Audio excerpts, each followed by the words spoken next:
আসসালামু আলাইকুম। আশা করি যে যেখানে আছেন সবাই ভালো আছেন, সুস্থ আছেন। আলহামদুলিল্লাহ, আল্লাহ পাকের রহমতে আমরা সকলে ভালো আছি, সুস্থ আছি।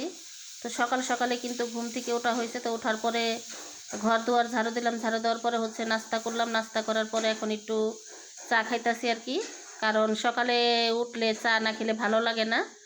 তো এখানে আমি কিন্তু নাস্তা করে চলে আসছি রান্নাঘরে। রান্নাঘরে আসার পরেই তো থালাবাটিগুলো সব ধুইয়া মাইজা নিলাম, কারণ আগে থালাবাটি ধুইলাম, কারণ এখন রান্না বান্নার আয়োজন করব। তো রান্না বান্নার আয়োজন করব আগে, কিন্তু ঘর দুয়ার কিন্তু সবে এলোমেলো হয়ে আছে আমার দোনো রুম।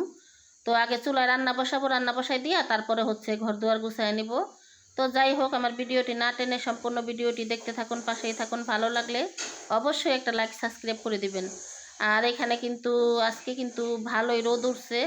তো রোদ উঠলে কি হবে, কিন্তু রোদ কিন্তু শীতকালে রোদ কিন্তু বেশিক্ষণ থাকে না, কিন্তু আরেক দিকে হচ্ছে কুয়াশা পড়ে আছে। তো যাই হোক, তারপরও অনেক দিন পরে কিন্তু একটু রোদের আলো দেখা গেছে। এই আজকে রোদ উঠছে, আর হচ্ছে যে নতুন বছরের দিন আর কি একটু রোদের আলো দেখা গেছে। তো একটু রোদ উঠলে কিন্তু ভালোই লাগে, কারণ শীতের তাপটা একটু কম থাকে আর কি। তো এখানে আমি রান্না বান্না করি। তো আজকে কি কি রান্না করব আপনাদের সাথে শেয়ার করি, কারণ আমার রান্না বান্না ছাড়া ঘরের থেকে আর কি কাজ করি বলেন। ঘরের কাজকর্ম আর হচ্ছে রান্না বান্না, এই তো, আর তো কোনো কাজ নেই। আর এত শীতের মধ্যে তো বাহিরে যাওয়া যায় না বাহিরে, কারণ প্রচণ্ড গরমে আর প্রচণ্ড শীতে কিন্তু এত ঘোরাফেরা করা যায় না। তো এর জন্য আর কি বাড়ি থেকে বের হই না, ঘরেই বসে থাকি, বসে ঘরের কাজকর্মই করি আর কি।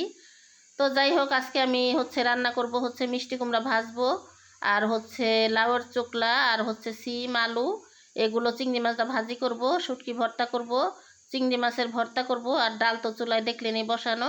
তো এই হচ্ছে আমার আজকে রান্না বান্নার আয়োজন। তো দেখতে থাকুন, ভিডিওটা না টেনে সম্পূর্ণ ভিডিও জুড়ে পাশেই থাকুন। আর এক আপু আমাকে কমেন্ট করছেন, কমেন্টটা দেখার পরে কিন্তু আমার কাছে খুবই ভালো লাগছে, কারণ আমার মার কথা শুনে আপনার খুব খারাপ লাগছে। আমার মার জন্য আপনি দোয়া করছেন, আমার মার আত্মার জন্য। তো যাই হোক, আমার কাছে খুবই ভালো লাগছে কমেন্টটা দেখার পরে। তো আমিও আপনার মার জন্য দোয়া করি, আল্লাহ আপনার মাকে সুস্থ করুক তাড়াতাড়ি, আমি এই দোয়াই করি। তো দেখতে দেখতে কিন্তু আমার মার আজকে 40 দিন পুরো আর কি হইল। তো সকাল থেকেই না মনটা খুবই খারাপ, ভালো লাগতেছে না, যে এইটা ভাইবা ভালো লাগতেছে না, কারণ যে মানুষ কি যে কেমনে কেমনে আমার মার আজকে 40 দিন আর কি পার হয়ে যাবে।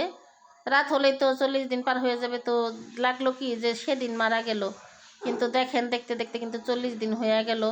কিন্তু তারপরেও না মনে হয় না, মাঝে মাঝে মনে হয় কি যে আমার মায় মনে হয় আছে বাড়িতে, এরকম ভাবনা আইসা পড়ে ভিতরে।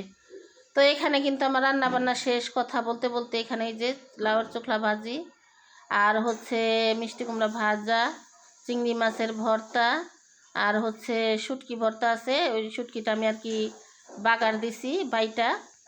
তো এই হচ্ছে শুটকি ভর্তা। আর আগের তরকারিও আছে, আগের দিনে যে তরকারি রান্না করছিলাম ওগুলোও আছে।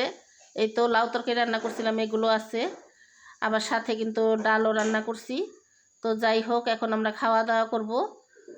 তো যাই হোক, আমার আজকের ভিডিওটা আপনাদের কাছে কেমন লাগলো কমেন্ট বক্সে জানাবেন।